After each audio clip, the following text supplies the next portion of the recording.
네, 오늘 디모데전서 2장 1절에서 7절 본문을 나누게 되었는데, 먼저 1절을 보시면 그러므로 내가 첫째로 권하노니, 여기서 첫째라는 것은 순서상 단순히 첫째라는 것이 아니라 가장 중요한 것을 가르쳐 주겠다라는 뜻을 가지고 있습니다. 교회의 사역 가운데 가장 중요한 것은 바로 모든 사람을 위하여 간구와 기도와 도고와 감사를 하는 것이다 라고 말씀하고 있죠.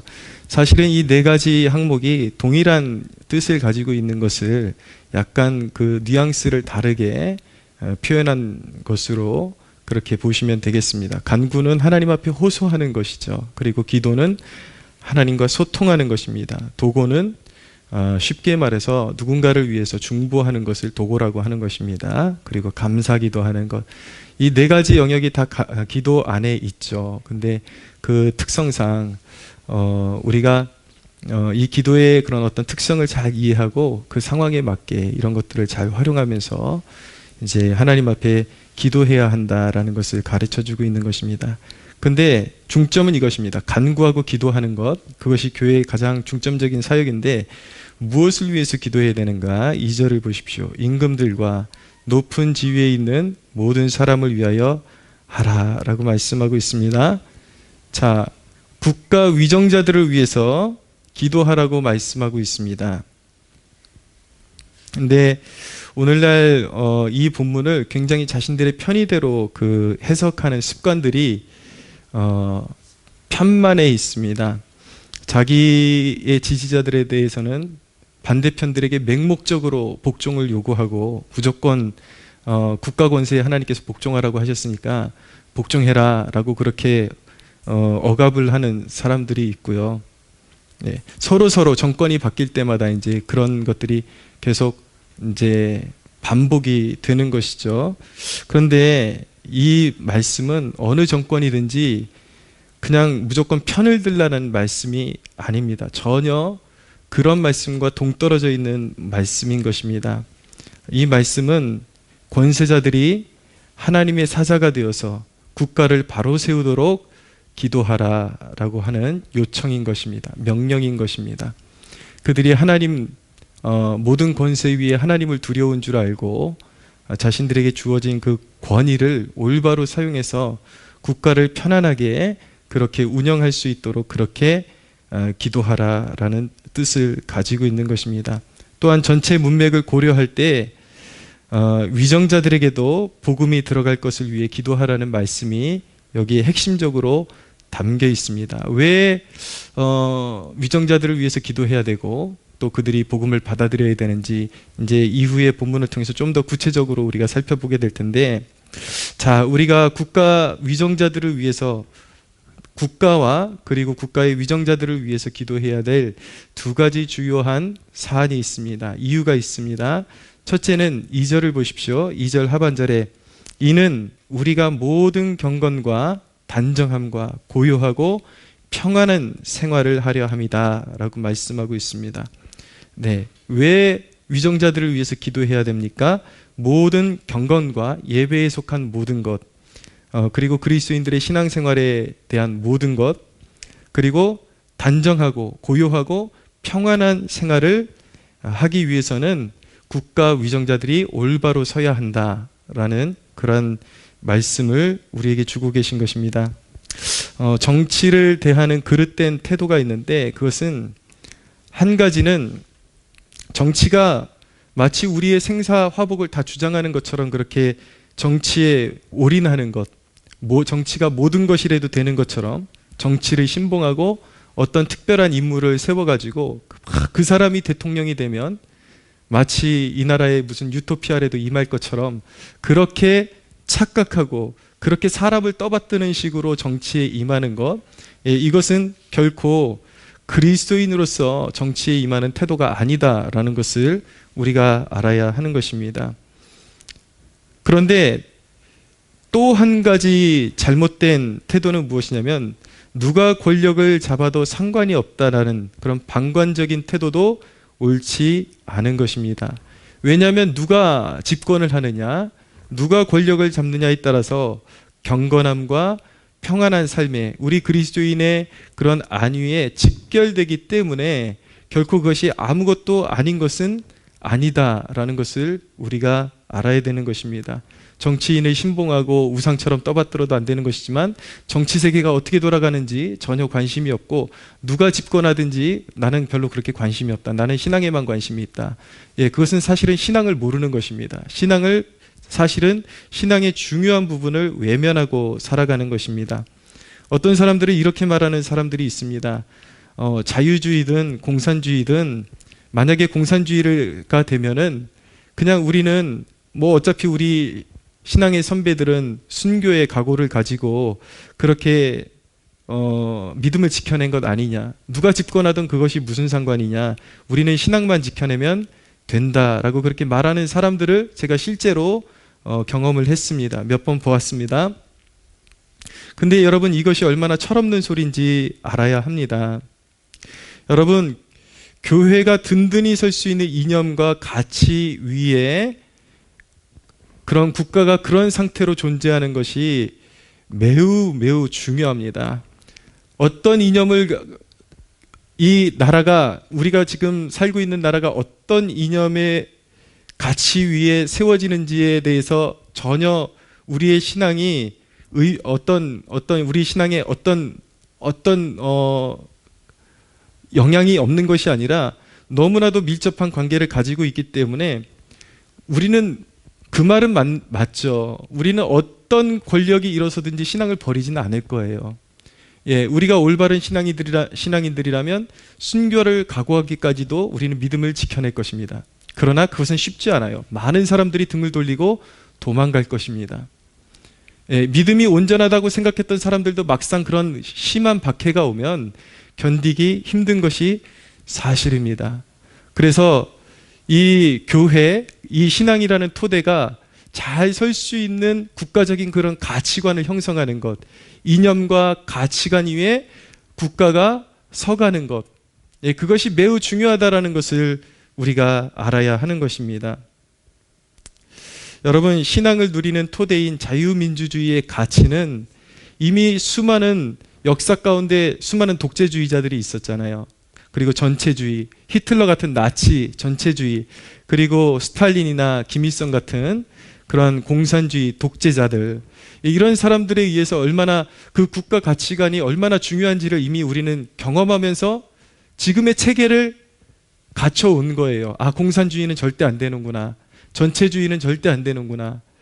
그게 폭망하는 길이고 서로 망하는 길이고 죽음으로 가는 길이구나 라는 것을 이미 경험해온 상태에서 기독교적인 뿌리에서 가치를 형성해온 것이 사실은 자유민주주의의 가치란 말이에요. 이 보수주의, 자유민주주의의 가치가 사실은 기독교적인 그런 깊은 뿌리에서 태동이 돼서 여기까지 지켜져 온 것인데, 그것을 지켜내지 못하고 잘못된 이념을 가진 자들이 국가를 퇴보시키는 것, 다시 우리가 넘봐서는 안 되고 몸담아서는 안 되는 이념과 가치로 국가를 퇴보시키는 것에 있어서 결코 그리스도인들이 무관심해서는 안 된다라는 것을 알아야 되는 것입니다. 예, 이 나라에 지금 80년대에 운동권 학생들, 운동권이었던 사람들, 한때 김일성 주사파 주체 사상에 몸담고 일했던 사람들이 지금 권력의 중심에 다 지금 들어가 있잖아요. 그들이 나라를 지금 좌지우지하고 있잖아요. 근데 어떤 사람들은 우리가 그리스도인으로서 절대 사회주의나 공산주의 쪽으로 가서는 안 된다라고 그렇게 경고를 하면은 어떤 사람들은 이렇게 말하는 경우들이 있습니다. 이 나라가 어떤 나라인데 절대로 북한식 공산주의로 갈 일이 없으니까 걱정하지 말아라. 그건 망상이다. 우리나라가 북한처럼 그렇게 변한다라는 건 망상이다라고 그렇게 말하는 경우들이 있습니다.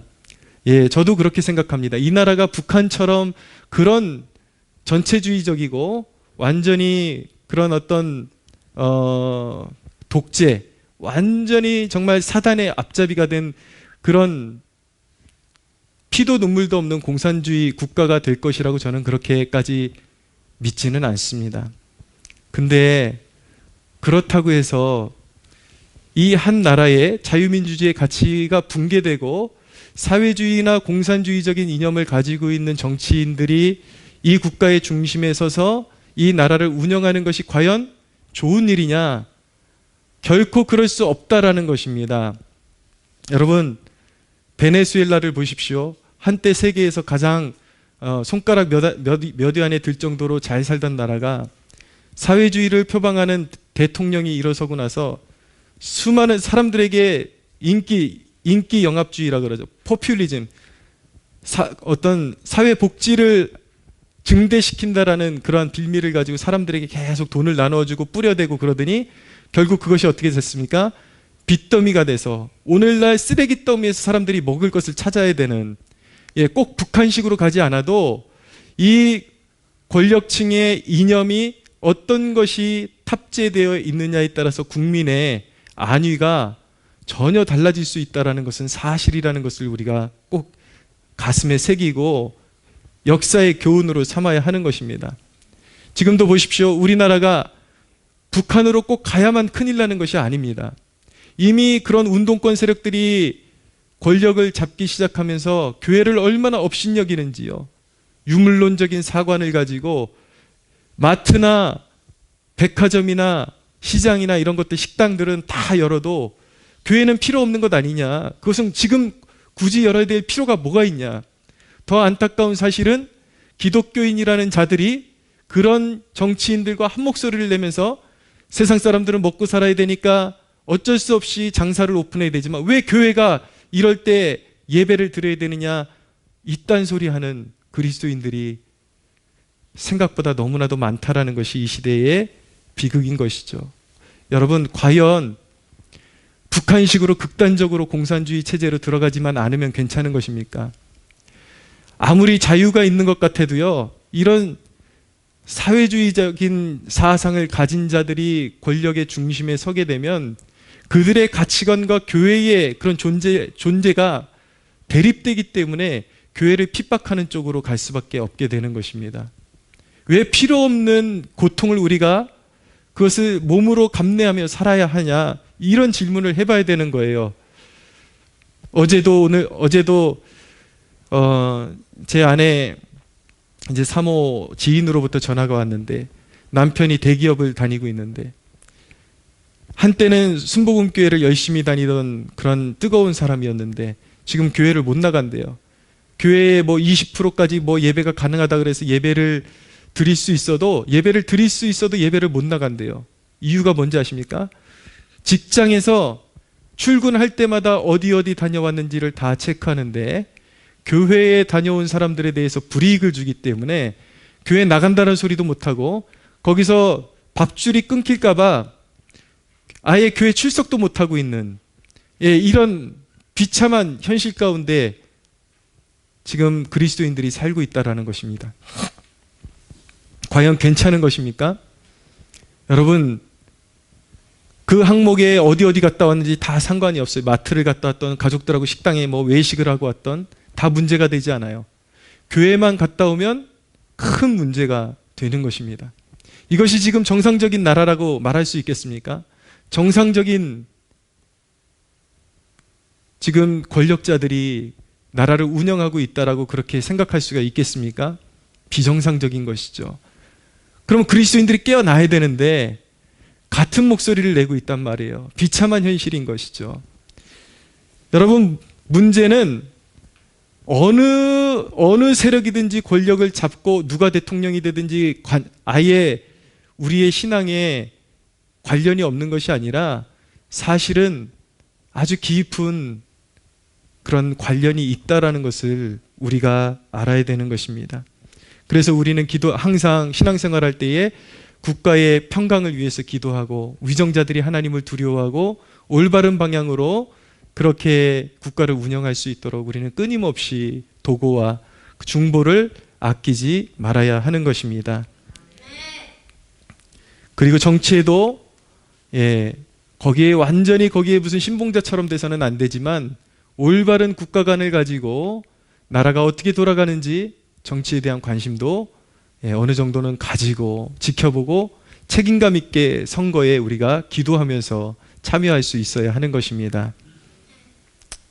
어떤 그리스도인이 저에게 그런 요구를 하시는 분이 있었습니다. 마치 이런 사람들하고 대화를 나누면 핍박을 고의적으로 바라는 사람들처럼 느껴질 때가 있습니다. 그 사람들이 하는 얘기가 무엇이냐면, 이제 보나마나 핍박이 올 텐데 예배에 자꾸 모여서 예배하라고 가르치지 말고 혼자 흩어져서 예배하는 법을 가르쳐 주십시오. 그게 깨어있는 목사 아닙니까? 그러면서 저에게 훈계를 두는 그러한 성도를 이제 온라인상에서 제가 접하게 되었습니다.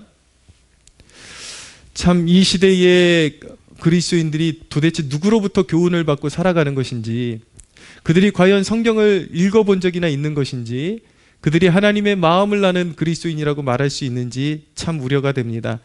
여러분, 분명한 것은 사도는 아무리 핍박의 시대라 할지라도 우리의 기도의 방향성이 핍박받을 것이니까 흩어져서 잘 예배할 수 있도록 도와주십시오라고 그렇게 방향성이 맞춰져 있는 것이 아니라, 오늘 사도의 기도의 방향성이 어디로 맞춰 있습니까?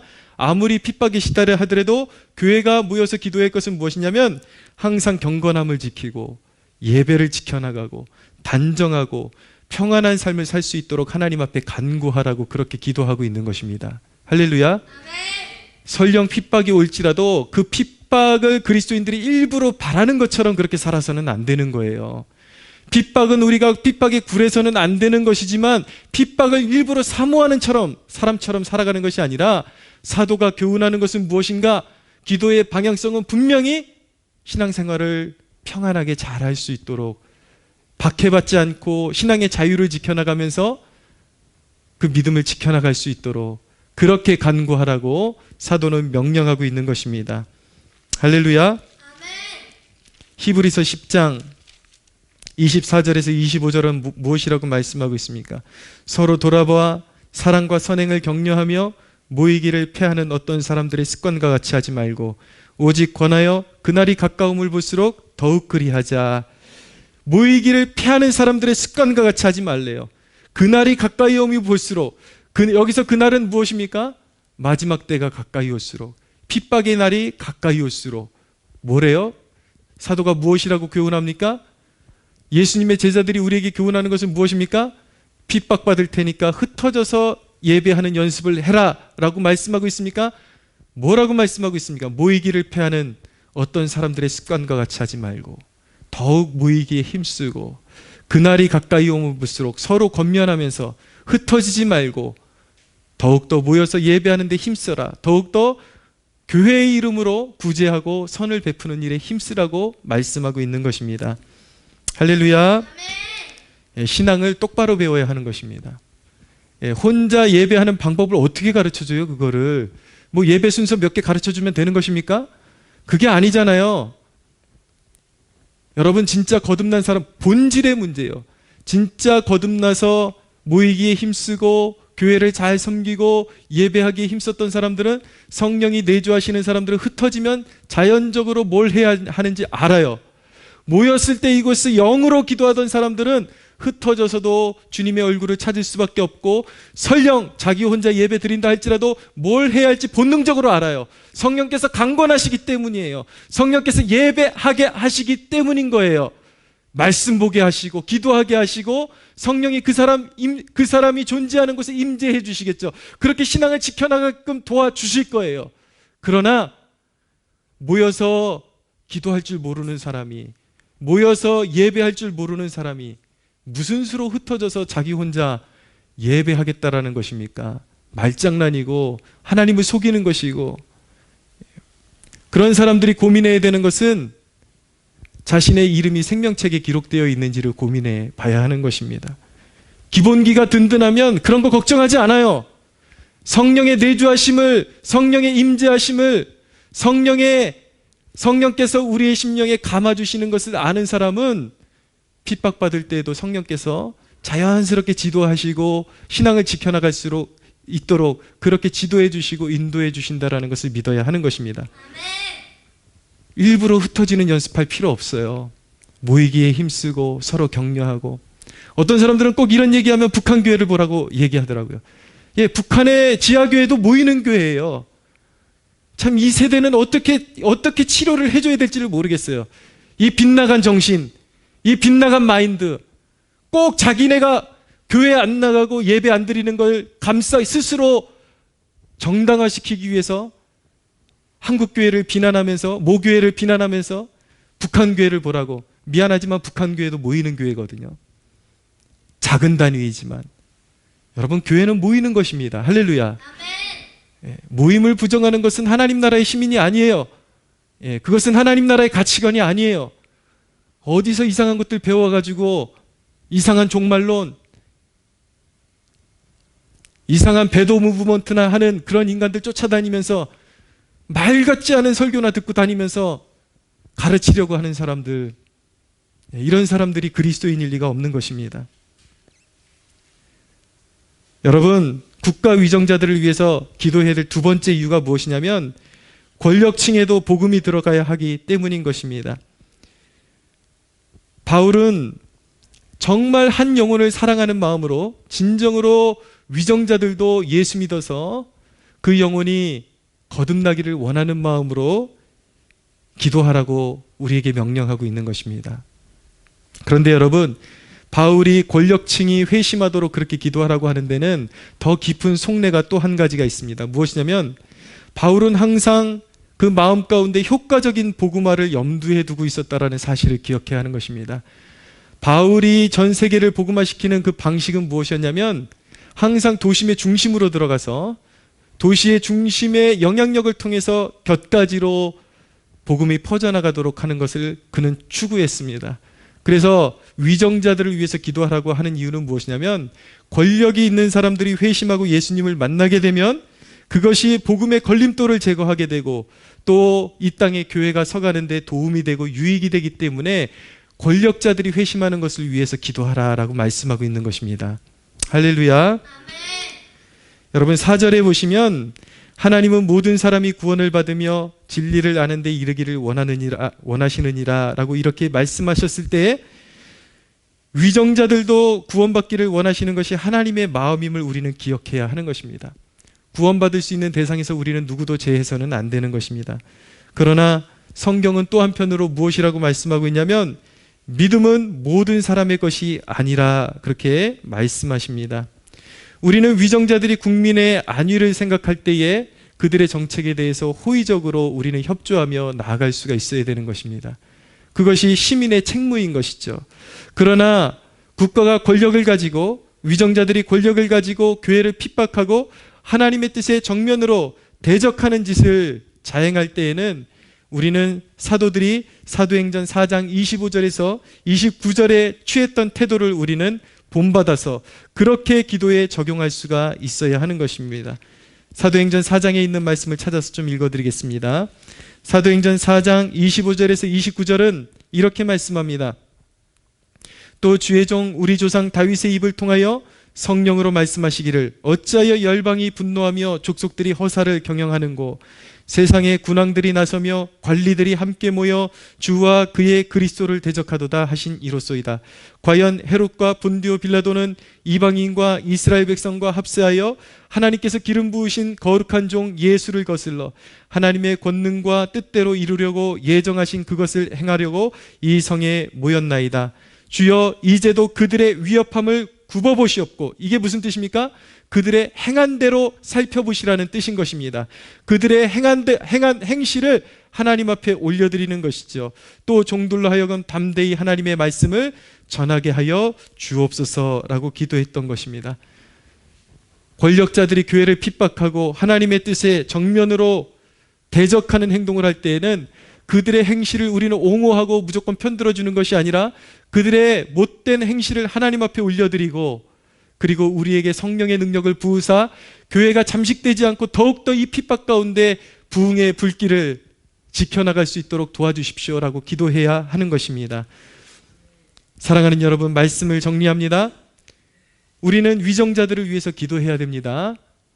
분명한 것은 우리가 위정자들을 위해서 기도함으로 교회의 평안을 구하고 또한 복음의 길이 온 나라에 편만하게 열릴 수 있도록 우리는 그렇게 끊임없이 기도해야 할 줄로 믿습니다.